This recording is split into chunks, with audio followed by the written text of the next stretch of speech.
E a que está com o Evangelho permaneça aqui mesmo, tá bom? Vamos fechar nossos olhos,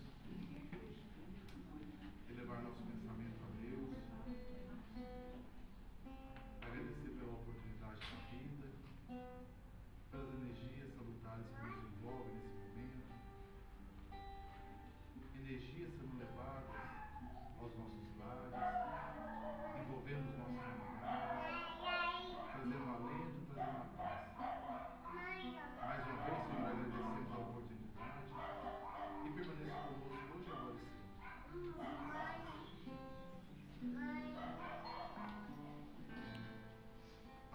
Vocês são um recado, rapidinho, tem um minutinho aqui.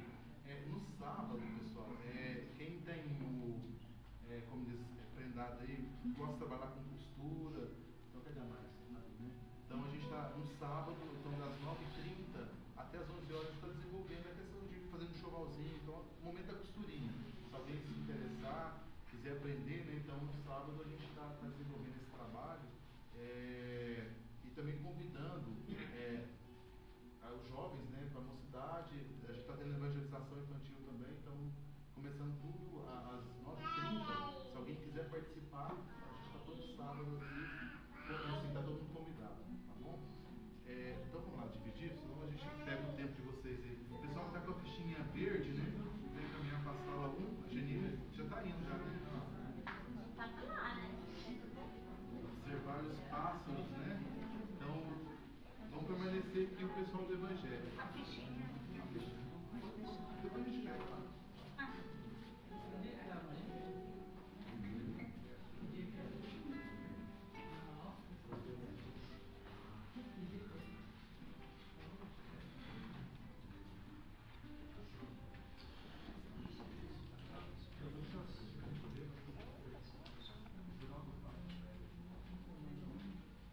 Então, o livro já de casa, né, livro?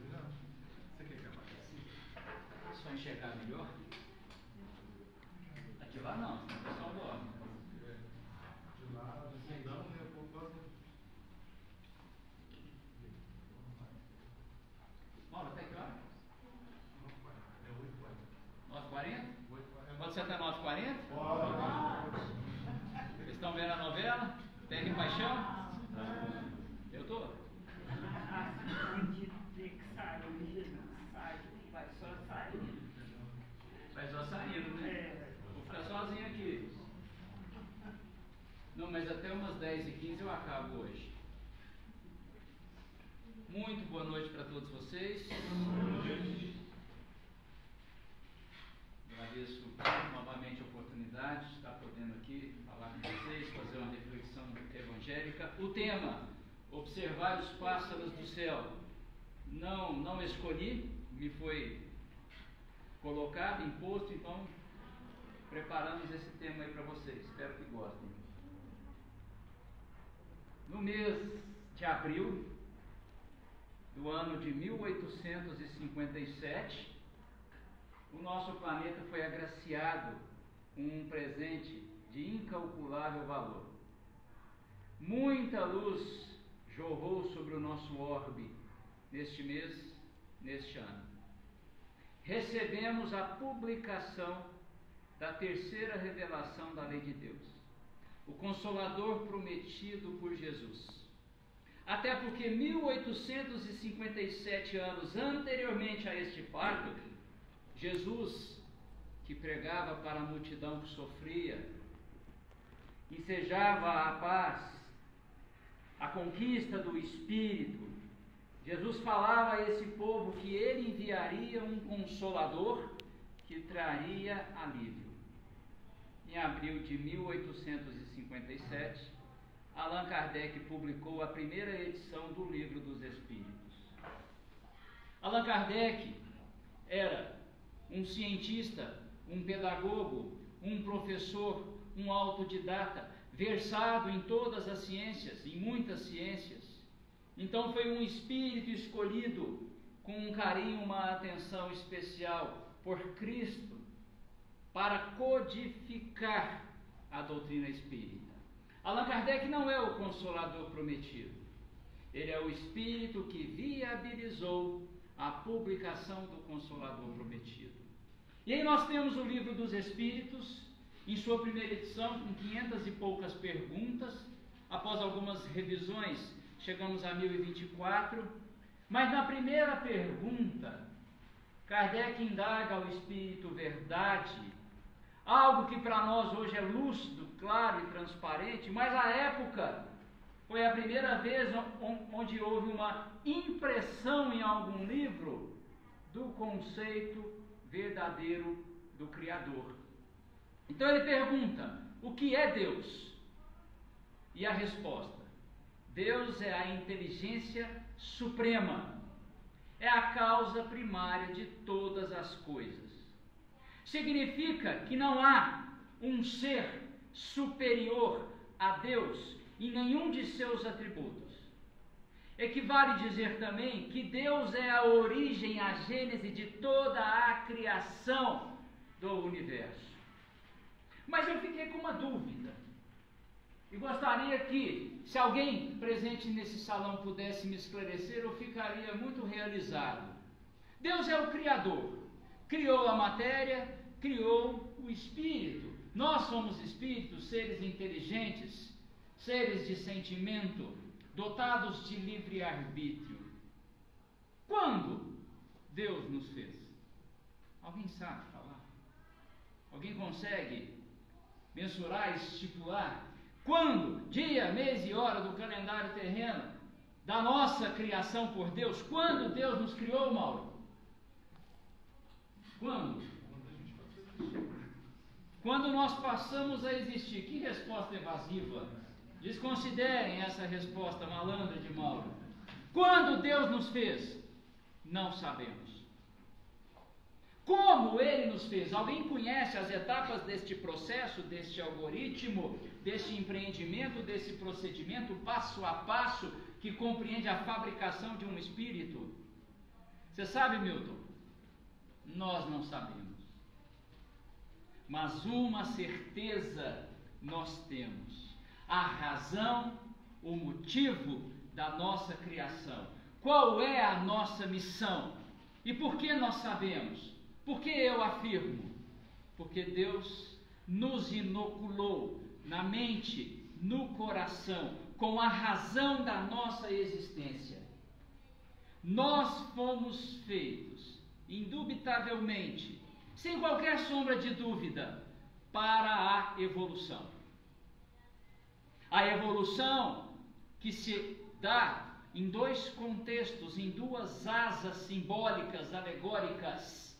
Não sei se vocês sabem, mas aquele simbolismo da figura do anjo tem uma propriedade, uma verdade muito grande, muito forte.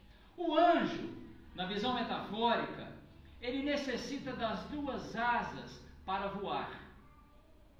Nós, espíritos, neste movimento de verticalização, em aproximação ao Criador, nesta jornada que nos levará ao apogeu da moral e do conhecimento, nós também precisamos de duas asas, dois desenvolvimentos: o burilamento do nosso sentimento, o refinamento da nossa moral, o florescimento das nossas virtudes e a aquisição do conhecimento.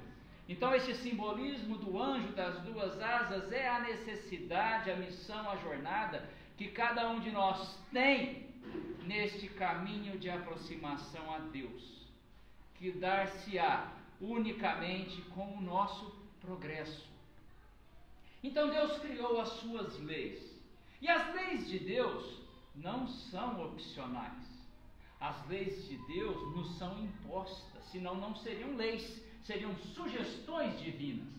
Mas Deus não é cruel, não é punitivo. Deus é soberanamente justo e bom, supremo e excelso em seu amor. Então Ele criou leis que, se cumpridas forem, carrega e carreia o espírito à felicidade. Então nós fomos feitos para a felicidade. A evolução, o progresso moral, o desenvolvimento intelectual são vetores, são fatores, são instrumentos da nossa conquista da felicidade. Então, nos é feito esse convite especial. Vamos ser felizes. É claro que neste mundo de expiações e provas, nós convivemos com dificuldades, com desafios, sim, são etapas importantes, necessárias para o nosso crescimento. Mas o que nos espera com o nosso desenvolvimento do sentimento e a aquisição do conhecimento é a alegria. Mas não é aquela alegria que dura pouco, que sucumbe. Eu vou dar um exemplo para vocês, e desculpem a pobreza deste exemplo. Não me queiram mal com este exemplo. Uns 40 dias atrás, eu estava assistindo uma partida de futebol. Né, jogador? Estava assistindo uma partida de futebol, torcendo contra o Flamengo, que é um hábito que eu tenho. E o Flamengo estava perdendo de 4-0. Aquilo me deu uma alegria tão grande. Eu fiquei tão feliz. Mas no outro dia, essa felicidade e essa alegria não tinham mais sentido para mim. Não me felicitavam. Não tinha duração. Eu também fico muito alegre quando eu como um chocolate. Como isso me realiza? Por meia hora. Este convite à felicidade eterna, este caminho e jornada para a paz na consciência, nós vamos conquistar com aquilo que nos carimba a felicidade para todo o sempre. E essa conquista vem quando nós alimentamos quem está passando fome, quando nós dessedentamos quem está com sede, quando a gente encanta uma criança, quando a gente acalenta um desesperançado, quando a gente soergue alguém que está caído, porque essa conquista no coração perdurará para a eternidade. E é esta alegria perene, inquebrantável, que Deus nos convida através da nossa evolução. Então, eu quero convidá-los a uma reflexão. Todos observem este baú. É o baú da felicidade do Silvio Santos? Não, é o baú da felicidade de Deus.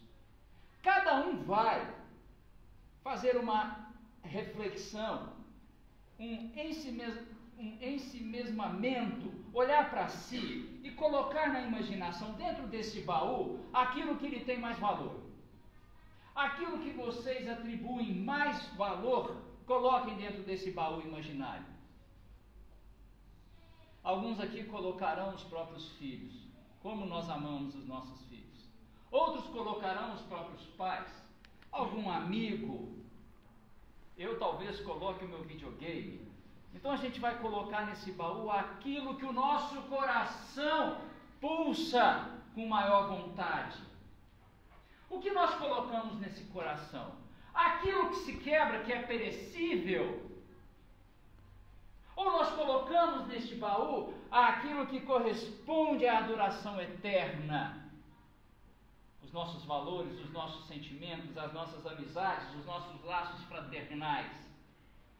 Então nós temos essa dualidade, esse convívio, aquele apego que nos imanta à matéria e aquela liberdade daquele pássaro simbólico que nos verticaliza para Deus. Por isso, o Evangelho de Lucas, Mateus também fala disso, nos orienta das palavras de Jesus: não ajunteis tesouros na terra, onde a ferrugem e os vermes corroem, onde os ladrões os desenterram e roubam. Porque, vejam este baú, onde está o vosso tesouro, também está o vosso coração. O que nos é prioridade? É aquilo de essência material, que deprecia, que deteriora, que o verme come, que a traça destrói, que o ladrão rouba? Ou aquilo que nos enche, preenche o espírito, o coração e a mente, é aquilo que perdurará para sempre, as conquistas morais, as dores que nós aliviamos no nosso próximo, as pessoas que nós encantamos e motivamos para a felicidade com a nossa atitude, o nosso sentimento. Por isso está no Evangelho. O convite a essa reflexão. Onde está o vosso tesouro, também está o vosso coração. E agora, adentrando diretamente na lição que o Mauro me colocou, observai os pássaros do céu. Os pássaros não semeiam, não colhem e não amontoam nada no celeiro. Nós vamos aqui, talvez, no intermédio, na parte central do nosso estudo, suscitar algumas dúvidas, mas eu garanto a vocês que nós teremos conclusões. Essa passagem, o evangelista diz que os pássaros são providos pelo Criador, pela providência divina, dos recursos que eles necessitam para a própria sobrevivência. E ele complementa: por que vos inquietais pela roupa? Observai como crescem os lírios do campo, Deus os veste. Será que nós podemos ter esse privilégio da inatividade? Será que a providência divina colocará o prato de comida no nosso lar, na nossa mesa, nos vestirá com o jeans, com o brim, com o tergal, com o tecido? Mas está aqui no Evangelho. E tem mais: não vos inquieteis. O que comeremos, o que beberemos, do que nos vestiremos? Então parece que há aqui uma contradição. Então Kardec nos esclarece. Estas palavras tomadas ao pé da letra seriam a negação de toda a previdência, de todo o trabalho, de todo o progresso. O que o Evangelho está nos convidando à reflexão é que nós temos o livre-arbítrio para decidirmos o nosso caminho. O que nos é prioridade? O acumulamento, as aquisições materiais ou o desenvolvimento da moral? O que nos é prioridade? O Evangelho não está dizendo que nós devemos ficar inativos e na inércia, na ausência do trabalho. Não!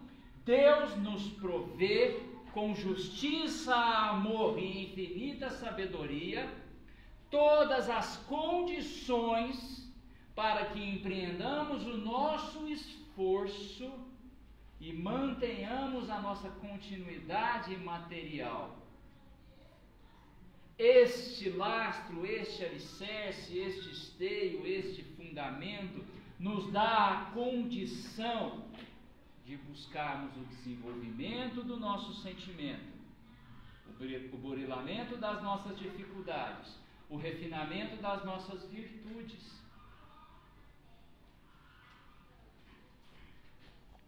Vejam essa figura.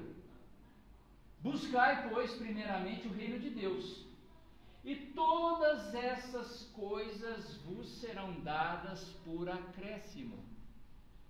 Buscar o reino de Deus é empreendermos o nosso esforço, o nosso movimento no cumprimento de suas leis. Quando nós cumprimos as leis de Deus, o que nos é necessário para a felicidade, para a sobrevivência, nos é provido. Mas não é uma mágica, é esforço. Vamos falar de 5 leis: lei de trabalho, lei de progresso, lei de justiça, lei de amor e caridade. É questão de peso e medida. O que nos é mais importante, meus irmãos, quando nós desencarnamos, nós levamos para o plano espiritual, para a erradicidade, quase tudo ou quase nada?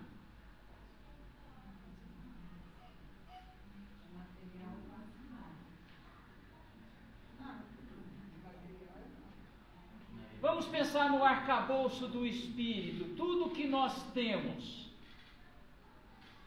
nós levamos quase tudo ou quase nada?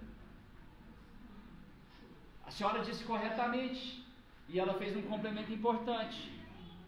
Do que é essencialmente material, nós não levamos nada. Nós não levaremos as certidões de propriedade, nós não levaremos a posse dos veículos, nós não levaremos estas roupas de matéria condensada.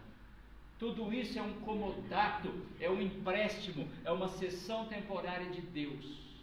Mas quando nós pensamos então na integralidade do Espírito, vejam quantas coisas nós levamos. Nós levamos o nosso livre-arbítrio, que é o poder soberano de agirmos e pensarmos conforme dito o nosso coração, a nossa mente, a nossa vontade. Nós levamos as nossas aquisições morais, nós levamos também as nossas deficiências, os nossos pontos de aprimoramento, nós levamos as nossas amizades, nós levamos as nossas associações mentais, nós levamos as nossas experiências. Então, esta figura aqui, eu vou refutar. Procurai o reino de Deus e a sua justiça, e o resto virá por acréscimo. Quando nós estamos no trabalho útil, no trabalho digno, no trabalho honesto, praticando a caridade verdadeira, desenvolvendo o nosso sentimento, a providência nos oferta o que é necessário pelo mecanismo da lei de ação e reação. Mas eu refuto este slide, porque o reino de Deus, nós não vamos simbolizar como um castelo de ouro. Nós vamos cortar esse simbolismo. Nós vamos falar da edificação do reino de Deus neste palácio. O palácio da caridade, o palácio da beneficência, da doação, do servir, do trabalho, do esforço. Repetindo, quando nós acalentamos uma criança em desamparo, quando nós alimentamos alguém que tem fome do corpo e fome de alma, quando nós consolamos quem está sem esperança, quando nós apoiamos e levantamos quem está caído, esta é a edificação do reino de Deus. Quando nós buscamos isso, quando nós trabalhamos, as leis divinas nos sustentam. Talvez, em algumas situações, nós não enxerguemos isso, mas é questão de entender o que nós estamos buscando. Isso vai até no conceito da oração. A oração é aquele pedido sincero, emanado do coração, um pedido justo a Deus, para que tenhamos sucesso espiritual. Então eu pedi, aquele chavão, né, quase um clichê, eu pedi, Milton, Deus, eu quero ganhar na Mega Sena, e eu não ganhei. A providência divina então não me ofereceu o recurso. Não, isso não é oração.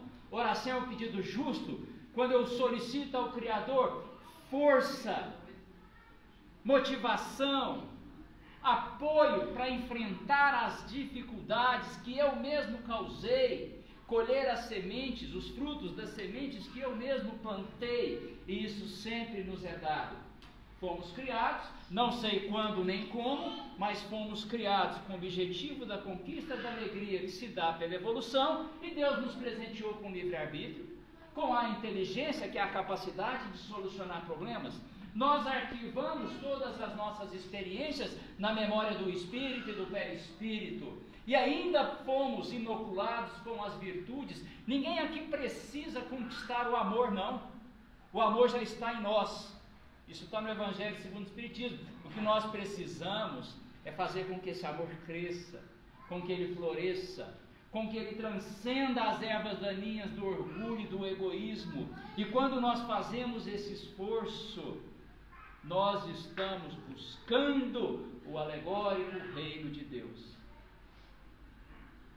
Este é o sentido desta passagem do Evangelho. Observar os pássaros do céu. Eles estão cumprindo as leis da natureza na medida da evolução. Então, na medida da nossa evolução, quando nós trabalhamos, quando nós nos esforçamos, tenham a certeza que os recursos importantes que nos farão progredir, que nos aproximará da felicidade eterna, Deus nos provê. A nossa encarnação, a encarnação de cada um aqui foi carinhosamente planejada no plano espiritual. Aquele período que chamamos de erraticidade. E muitas vezes essa programação conta com a nossa colaboração, nós participamos deste planejamento. Mas nós temos que lembrar que nós não nascemos agora, nascemos nessa veste material, conforme está lá na carteira de identidade, se não tiver nenhum fake ali, né? Mas o nosso espírito remonta os tempos. Tivemos sucessivas, incontáveis experiências e estamos aqui colhendo os frutos das sementes que plantamos, experimentando as reações das ações que provocamos, sentindo, convivendo com os efeitos das causas causadas por nós mesmos. Tenhamos a certeza, amparados na fé, que tudo o que acontece na nossa encarnação, na nossa experiência, é uma consequência da nossa própria escolha. A nossa encarnação foi planejada, inclusive nos detalhes cromossômicos. Temos o corpo que nos compete, que nos é adequado. E nós necessitamos sim de recursos materiais. Mas então Kardec faz essa pergunta: o trabalho é uma lei da natureza? Sim, o trabalho é uma lei da natureza e por isso mesmo é uma necessidade. Sem o trabalho material não haveria produção, não haveria desenvolvimento, não haveria progresso. A questão, parafraseando Lucas ou Mateus, o que nos é prioritário, o que realmente nós temos a percepção de valor, é aquilo de essência material que os vermes comem, que as traças roem, que os ladrões roubam, que tem duração limitada, ou que nos é caro, o que nós buscamos é aquilo que nos trará a felicidade, a alegria verdadeira, consistente. Então nós temos que trabalhar, este mundo tem que progredir, os recursos precisam ser empregados e multiplicados para que tenhamos a condição de desenvolvimento do nosso espírito. Então, um conselho de Emmanuel para todos nós: cresçamos na virtude, incorporemos a verdadeira sabedoria, porque amanhã, qual é o nosso amanhã? O nosso amanhã, pensando que somos eternos, que existiremos para todos sempre, o nosso amanhã é espiritual. O que nós teremos em espírito? As virtudes, as qualidades ou as dificuldades morais que instalamos em nós mesmos. O que buscamos? Quantos casos, referências bibliográficas confiáveis na psicografia bendita de Chico Xavier, temos espíritos vivenciando dificuldades no plano espiritual, porque ali ele ainda se apega aos valores monetários que ele detinha, e se imagina ainda possuidor, vivendo em ciclo obsessivo, amando aquilo que não edifica. Então, todos nós estamos em viagem, estamos numa jornada. Qual é o mapa seguro? Qual é a rota segura para essa felicidade? Qual é a rota segura para o progresso? Você sabe sim, Milton. O homem que adquire fé e conhecimento, virtude e iluminação, possui o roteiro celeste.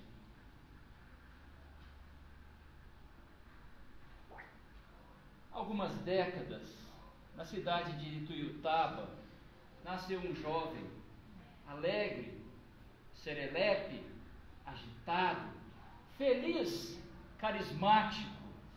E ele gostava tanto de jogar bola na rua da casa dele, uma rua de terra, de chão batido. E muito jovenzinho ainda, naquela alegria do futebol, ele sentia muitas dores, porque ele tinha um problema gravíssimo de artrite reumatoide. Mas ele estava ali brincando com a meninada, até que chegou a adolescência, essas dores cresceram intensamente e veio a dificuldade de locomoção. E esse jovem já era um jovem romântico, ele frequentava a mocidade espírita e ele desenvolveu uma paixãozinha para uma moça. Mas essa moça não correspondeu aos seus anseios.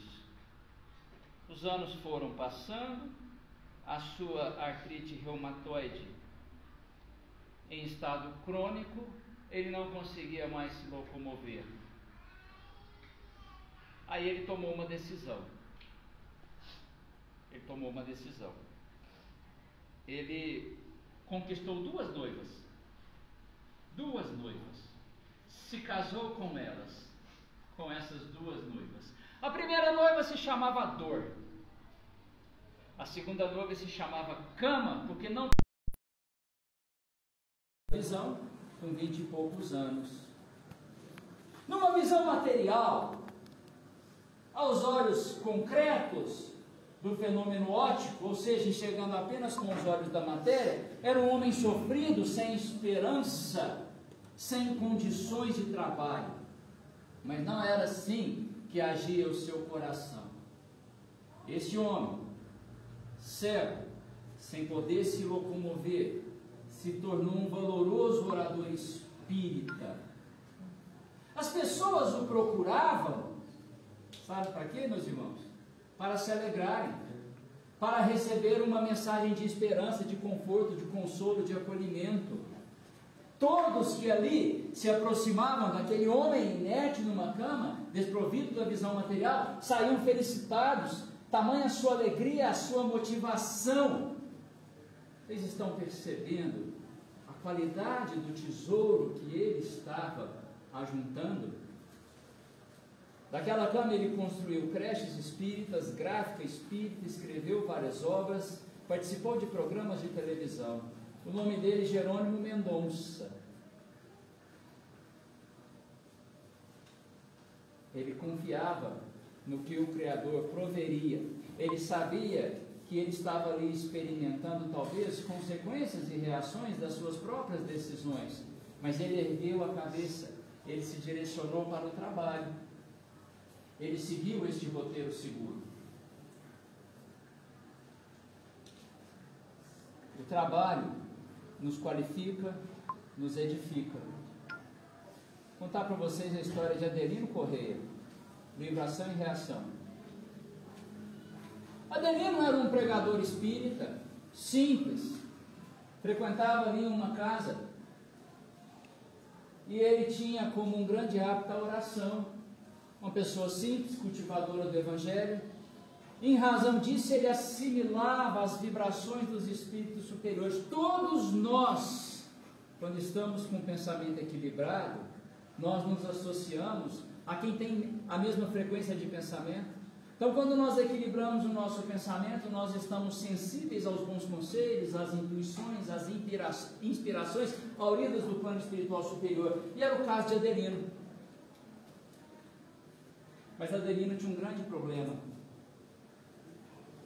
Ele tinha um problema crônico na sua epiderme. A sensação que ele tinha é que sua pele estava em labaredas de fogo. Ele tinha essa sensação do queimamento todo o tempo, mas ele não esmorecia. Vejam que André Luiz, na psicografia de Chico Xavier, narrou sobre a sua pele.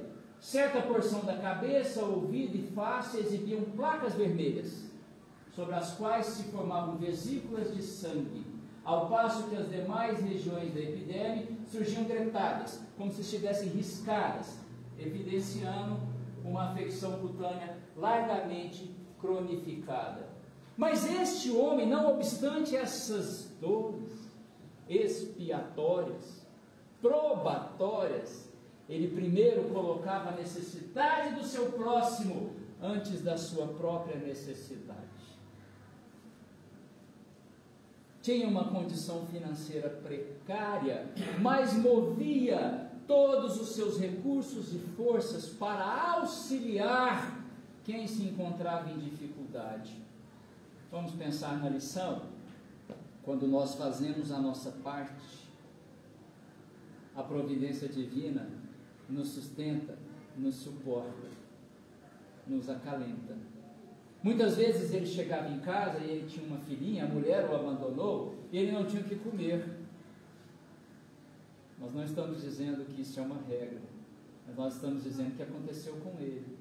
Inesperadamente, um vizinho fazia um bolo, dividia e levava para ele. Muitas preces direcionadas a ele eram atendidas e encarnados, intuídos ao auxiliarem nas suas necessidades. Sabe quem fazia essas preces? Muitos espíritos desencarnados que viam a caridade que ele fazia com seus parentes vivos e conversavam com seus orientadores no plano espiritual, implorando socorro a este homem. Na sua casa, mesmo desprovida de fartos recursos, tinha a sua filhinha e mais 2 criancinhas rejeitadas pela vida, abrigadas no coração de Adelino. Seguia a máxima de Lucas e de Mateus. O teu tesouro é preenchido daquilo que é importante para o seu coração. Esse sentido da passagem do Evangelho, de que Deus nos provê tudo, sim, quando há a correspondência do nosso esforço, do nosso trabalho. E por que Adelino encarnou nessa situação financeira difícil, com este problema na pele exacerbado, acolhendo essas criancinhas com tanto amor? Responsabilidade, renovação. Um século antes, o seu pai, viúvo, aliás, viúvo não, solteiro, porque o nosso irmão era filho de uma escrava. O seu pai, já um homem maduro, se casa com uma jovem, uma bela senhorinha. E aquele casamento poderia ser feliz, mas inexplicavelmente Adelino, que se chamava Martim, se apaixona pela sua madrasta. E a sua madrasta corresponde. E eles não conseguiram edificar esse sentimento.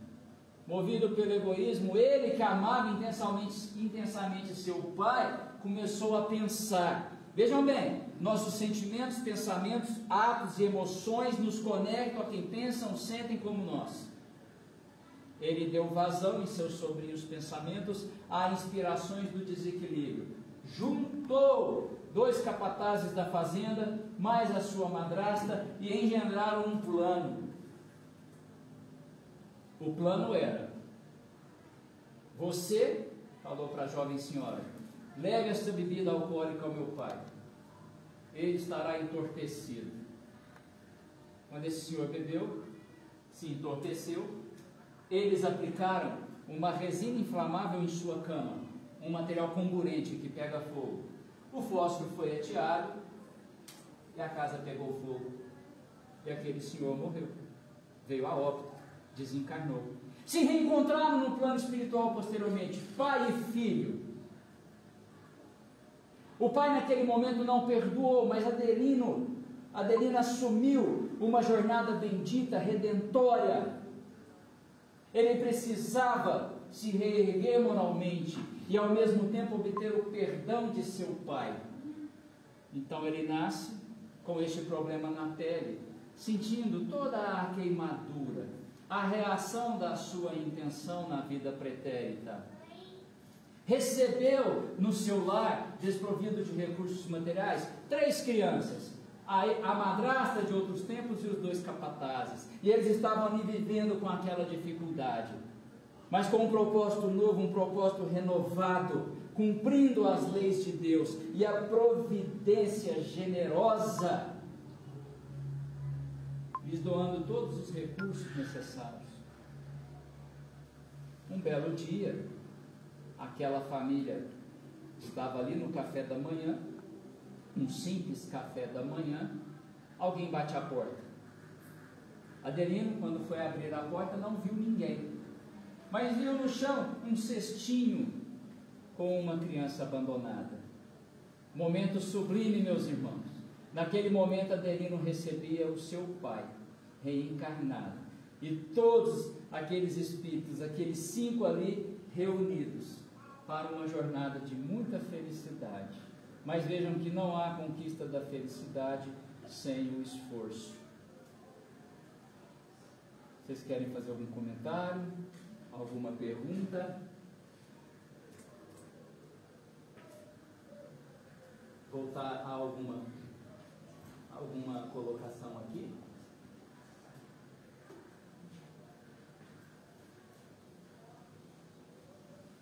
Não tem escapatória para quem faz coisa errada, não, né, professor? Não é castigo, não é punição, nós vamos experimentar as reações das nossas ações com um objetivo sublimado de aprendizado. Adelino reencarnou com essa dificuldade, sentindo-se queimar porque queimou, mas ele havia concordado com essa encarnação planejada. Porque, meus irmãos, a culpa nos move, bate o sino da consciência, e o que mais nós queremos quando estamos em renovação é reconciliação com os nossos adversários, é o reacerto, é o rearranjo, é superarmos as nossas dificuldades causadas. Então nós terminamos por onde começamos. Nós podemos ter as roupas que quisermos, os veículos, a casa, não é isso que está tratando aqui. O que está tratando aqui é qual é a nossa prioridade. Nós temos a noção do que se eternizará conosco. São as nossas conquistas de alma. São aquelas conversas boas que nós tivemos com os filhos, com os pais, com os irmãos, com os amigos. Aqueles momentos de felicidade. Em espírito, tenham certeza que cada momento de convivência fraterna terá para nós um intenso valor. Muitas vezes na matéria ficamos inebriados com o que ela proporciona ao corpo físico. São sensações que nos são permitidas a experimentação, mas elas não são eternas. O que é eterno é a conquista do espírito.